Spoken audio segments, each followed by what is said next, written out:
এগুলো সব একসাথে দিয়ে আমি এটাকে ভালো করে লাল করে নিব। লাল করে একটা ডিম দিয়ে দিলাম। ডিম দেওয়ার পরে আমি এটা ভালো করে লাল করে ভেজে নিব। ভাজার পরে আমি চিংড়ি মাছ আর টমেটো সস সয়া সস একসাথে কিছুক্ষণ আধ ঘন্টার জন্য রেখে দিয়েছিলাম, সেইগুলা দিয়ে দিলাম এটার মধ্যে। এটাকে ভালো করে ভেজে লাল করে এটাকে আমি সুন্দর করে একটু চিনি দিয়ে দিব, অল্প সামান্য দিয়ে দিলাম, সাথে ভিনিগার।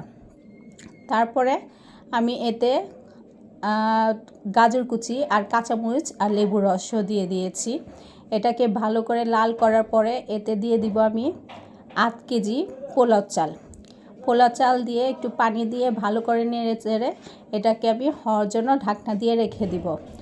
গলে এলে এই যে হয়ে গেছে আমার রাইস, সুস্বাদু রাইস। কেমন হয়েছে আমার রাইসটা ভালো লাগলে আপনাদের কাছে লাইক কমেন্ট দিয়ে আমার পাশে থাকবেন।